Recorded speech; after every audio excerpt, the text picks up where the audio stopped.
इनकी सरकार बनी तो पहले अगले 2 महीने में योगी जी को निपटाएंगे। ये मोदी जी अमित शाह को प्रधानमंत्री बनाने के लिए वोट मांग रहे हैं। अभी मैं, मेरी पत्नी भगवंत मान साहब, हम लोग कनॉट प्लेस में हनुमान मंदिर में गए थे। हनुमान जी का आशीर्वाद लिया, उनके दर्शन किए। फिर शिव जी के मंदिर गए, शनि जी महाराज के पास गए, उनका सबका आशीर्वाद लिया। बजरंग बली की खूब कृपा है हमारे ऊपर, हमारी पार्टी के ऊपर, देशवासियों के ऊपर। उन्हीं की कृपा से आज अचानक मैं आप लोगों के बीच में हूं। नहीं तो किसी को उम्मीद नहीं थी कि चुनाव के बीच में मैं जेल से बाहर आ जाऊंगा, लेकिन ऊपर बजरंग बली की कृपा है, हनुमान जी की कृपा है हम लोगों के ऊपर, और चमत्कार हुआ और आज मैं आप लोगों के बीच में हूं। दोस्तों, हमारी आम आदमी पार्टी एक छोटी सी पार्टी है, 2 राज्यों के अंदर है, अभी 10 साल पुरानी पार्टी है। हमारी पार्टी को कुचलने में, खत्म करने में प्रधानमंत्री जी ने कोई कसर नहीं छोड़ी। एक साथ हमारी पार्टी के 4 टॉप के नेता जेल भेज दिए एक साथ। अरविंद केजरीवाल, मनीष सिसोदिया, संजय सिंह, सत्येंद्र जैन। बड़ी बड़ी पार्टियों के अगर 4 टॉप के नेता जेल चले जाएं, पार्टी खत्म हो जाती है। आम आदमी पार्टी के 4 टॉप के नेता इन्होंने जेल भेज दिया। उन्होंने सोचा कि पार्टी खत्म हो जाएगी, लेकिन ये पार्टी नहीं है, ये एक सोच है। जितना ये खत्म करना चाहते हैं उतना ये बढ़ती जाती है, उतना ये बढ़ती जाती है। ये क्रश करना चाहते हैं प्रधानमंत्री जी आम आदमी पार्टी को। जो लोग मोदी जी से मिलने जाते हैं, वो कई लोग हमें भी जानते हैं, वो बाहर आके हमें बताते हैं कि आपके बारे में सबसे पहले मोदी जी से जो भी मिलने जाता है, सबसे पहले वो केजरीवाल की और आम आदमी पार्टी की 10 से 15 मिनट बात करते हैं। उनको कहते हैं कि आने वाले समय के अंदर आम आदमी पार्टी ही देश को भविष्य देने वाली है। वो खुद भी मानते हैं। इसीलिए वो चाहते हैं कि आज ही आम आदमी पार्टी को बढ़ने से रोका जाए, इनको कुचल दिया जाए। ये तानाशाही है। अगर उनको लगता है कि आम आदमी पार्टी आने वाले समय में बीजेपी को चैलेंज देने वाली है, आप अच्छे काम करो, आप देश को भविष्य दो। आज आपकी सरकार है केंद्र के अंदर, आप देश के लिए काम करोगे, आम आदमी पार्टी को कोई पूछेगा ही नहीं। लेकिन आप कुछ काम नहीं करो और आम आदमी पार्टी को कुचल दो, ये जनतंत्र नहीं है, ये इस देश की जनता पसंद नहीं करती। इन्होंने आम आदमी पार्टी को कुचलने में कोई कसर नहीं छोड़ी। छोटे से लोग हैं हम लोग, छोटी सी पार्टी है। 75 साल के अंदर इस कदर किसी पार्टी को और उसके नेताओं को प्रताड़ित नहीं किया गया जिस तरह से प्रधानमंत्री मोदी जी ने आम आदमी पार्टी को प्रताड़ित करने की कोशिश की है। मेरे को इन्होंने जेल भेज दिया। प्रधानमंत्री जी कह रहे हैं मैं भ्रष्टाचार से लड़ रहा हूं। देश के सबसे बड़े चोर, उचक्के और डकैतों को उन्होंने अपनी पार्टी में शामिल कर लिया। जिन लोगों को 10 दिन पहले मोदी जी कहते थे 70,000 करोड़ का इसने घोटाला कर दिया, थोड़े दिन के बाद उसी आदमी को अपनी पार्टी में शामिल करके किसी को डिप्टी सीएम बना देते हैं, किसी को मंत्री बना देते हैं और उनके सारे ईडी और सीबीआई के मामले खत्म कर देते हैं और कहते हैं मैं भ्रष्टाचार से लड़ रहा हूं। मैं मोदी जी को कहना चाहता हूं, भ्रष्टाचार से अगर लड़ाई लड़नी है तो केजरीवाल से सीखो। प्रधानमंत्री जी, भ्रष्टाचार के खिलाफ लड़ाई केजरीवाल ने लड़ी है। 2015 में जब दिल्ली में हमारी सरकार बनी थी, हमारे एक मंत्री का एक ऑडियो मेरे पास किसी ने व्हाट्सएप कर दिया। उस ऑडियो में मेरा मंत्री किसी दुकान वाले से 5 लाख रुपए मांग रहा था। किसी मीडिया वाले को नहीं पता था, विपक्ष को नहीं पता था। आप लोगों को याद होगा, मैंने अपने खुद मंत्री को सीबीआई के हवाले कर दिया, जेल भेज दिया था अपने मंत्री को। ये होती है भ्रष्टाचार के खिलाफ लड़ाई। पंजाब के अंदर मेरा एक मंत्री भ्रष्टाचार में, मेरे को पता चला कि वो पैसे मांग रहा है। वहां पे मान साहब ने उसको, किसी को भी, विपक्ष को नहीं पता था, मीडिया को नहीं पता था, हमने अपने मंत्री को उठा के जेल में भेज दिया। तुम देश के सारे चोर उचक्के डकैतों को अपनी पार्टी में शामिल कर लो और केजरीवाल को जेल भेज दो और कहो मैं भ्रष्टाचार के खिलाफ लड़ रहा हूं। तो आप भ्रष्टाचार के खिलाफ नहीं लड़ रहे प्रधानमंत्री जी। आप देशवासियों को बेवकूफ मत समझो। देश बच्चे बच्चे की जुबान के ऊपर हो रहा है कि सारे चोर चक्कों को अपनी पार्टी में शामिल करके और ईडी और सीबीआई के सारे केस उनके रफा दफा कर दो। केजरीवाल को क्यों गिरफ्तार किया? केजरीवाल को गिरफ्तार करके उन्होंने एक मैसेज दिया है सारे देश को कि अगर मैं केजरीवाल को गिरफ्तार कर सकता हूं तो किसी को भी गिरफ्तार कर सकता हूं। कोई केस नहीं होगा, कोई मामला नहीं होगा, तब भी मैं तुमको गिरफ्तार कर सकता हूं। एक बेहद खतरनाक मिशन चालू किया हुआ है प्रधानमंत्री जी ने, बहुत ही खतरनाक। देशवासियों को यह समझने की, अब जब मैं बोलने जा रहा हूं, समझने की जरूरत है। उस मिशन का नाम है वन नेशन वन लीडर।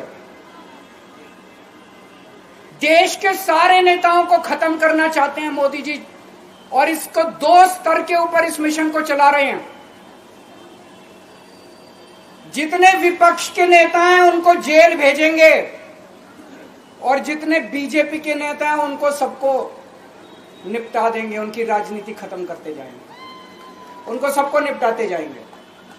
विपक्ष के अंदर आज इन्होंने मनीष सिसोदिया को जेल भेज दिया, संजय सिंह को जेल भेज दिया, सत्येंद्र जैन को जेल भेज दिया, केजरीवाल को जेल भेज दिया, हेमंत सोरेन को जेल भेज दिया, ममता दीदी के कई मंत्रियों को जेल भेज दिया, स्टालिन के कई मंत्रियों को जेल भेज दिया, केरला के सीएम के पीछे पड़े हैं। अगर ये चुनाव जीत गए, मेरे से लिखवा लो एफिडेविट के ऊपर, थोड़े दिन के बाद ममता दीदी जेल में होंगी, तेजस्वी यादव जेल में होगा, स्टालिन साहब जेल के अंदर होंगे, पिनरई विजयन जेल के अंदर होंगे, उद्धव ठाकरे जेल के अंदर होंगे, जितने विपक्ष के नेता ये सारे जेल के अंदर होंगे। अगर ये चुनाव जीत गए, इन्होंने बीजेपी का एक नेता नहीं छोड़ा। आडवाणी जी की राजनीति खत्म कर दी इन्होंने, मुरली मनोहर जोशी की राजनीति खत्म कर दी, सुमित्रा महाजन की, शिवराज सिंह चौहान जिसने मध्य प्रदेश का चुनाव जीत के दिया, इन लोगों ने, शिवराज सिंह चौहान ने उसको मुख्यमंत्री नहीं बनाया, उसकी राजनीति खत्म कर दी। वसुंधरा राजे की राजनीति खत्म कर दी इन्होंने, खट्टर साहब की राजनीति खत्म कर दी, डॉक्टर रमन सिंह की राजनीति खत्म कर दी। अब अगला किसका नंबर है?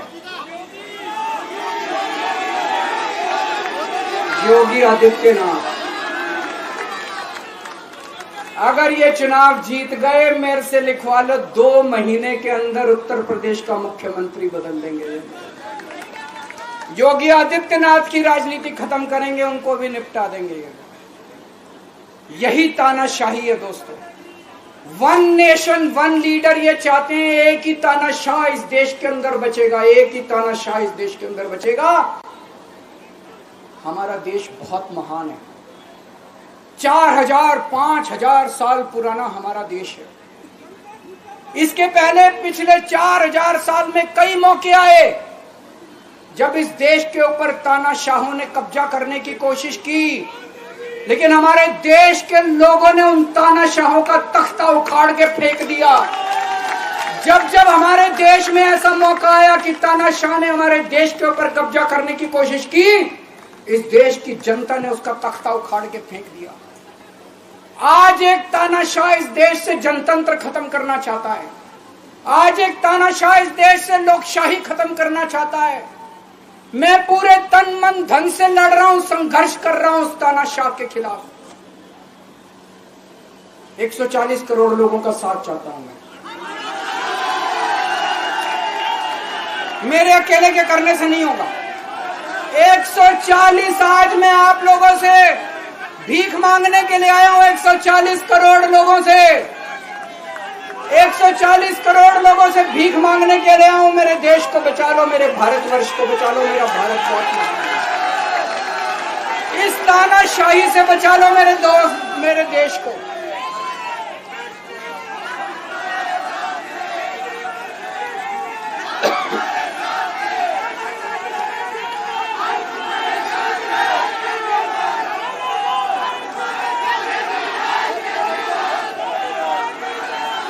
मैं सुप्रीम कोर्ट का बहुत बहुत शुक्रिया अदा करना चाहता हूं। उन्होंने 21 दिन दिए हैं, एक एक दिन में 24 घंटे हैं। मैं एक दिन में 24 में से 36 घंटे काम करूंगा, पूरे देश भर में घूमूंगा इस तानाशाही को रोकने के लिए। दोस्तों, जितनी मेरे अंदर ताकत है, मेरा सब कुछ कुर्बान है देश के लिए। मेरा तन मन धन सब कुछ कुर्बान है मेरे देश के लिए। मेरे खून का एक एक कतरा मेरे देश के लिए, मेरे शरीर का एक एक कतरा, मेरी जिंदगी का एक एक पल मेरे देश के लिए। मेरे देश को बचाने के लिए मैं पूरे देश में जाऊंगा। दोस्तों, अब एक बहुत महत्वपूर्ण बात करने जा रहा हूं, उसको ध्यान से सुनना। ये लोग इंडिया गठबंधन से पूछते हैं आपका प्रधानमंत्री कौन होगा। मैं बीजेपी से पूछता हूं आपका प्रधानमंत्री कौन होगा। आप लोग सोच रहे होंगे केजरीवाल क्या बात कर रहा है, मोदी जी होंगे। नहीं, मोदी जी अगले साल 17 सितंबर को 75 साल के हो रहे हैं।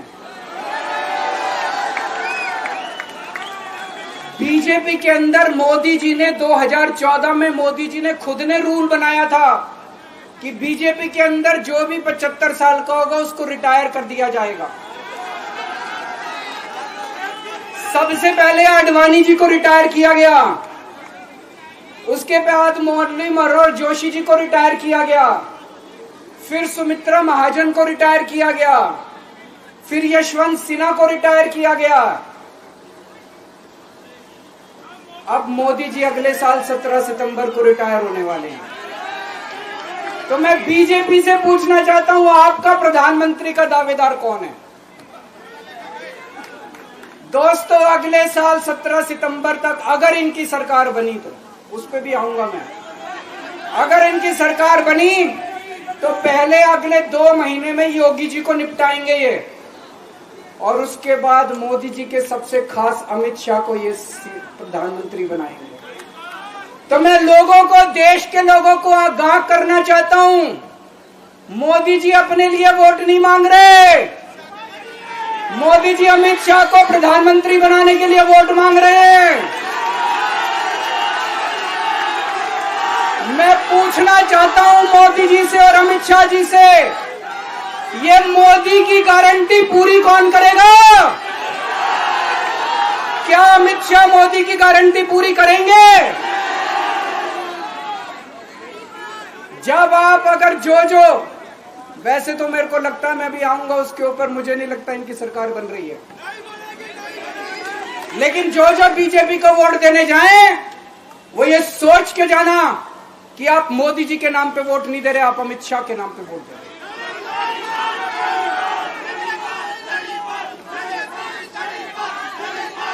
अब एक खुशखबरी है आप लोगों के लिए, अब एक खुशखबरी है, सबको बता देना जो मैंने बातें कही है बड़ी सोच समझ के कही है। वहां बैठ के यही सोच रहा था 50 दिन से।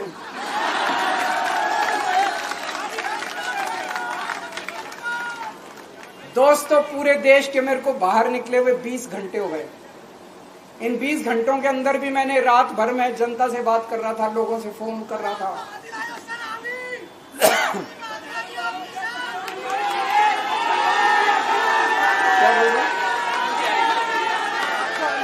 रात को आंधी आई थी,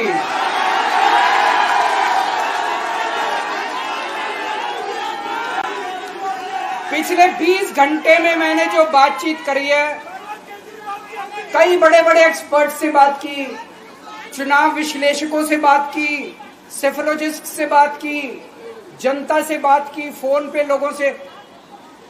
मेरा अपना आकलन है कि 4 जून के बाद इनकी सरकार नहीं बन रही, मोदी सरकार नहीं बन रही।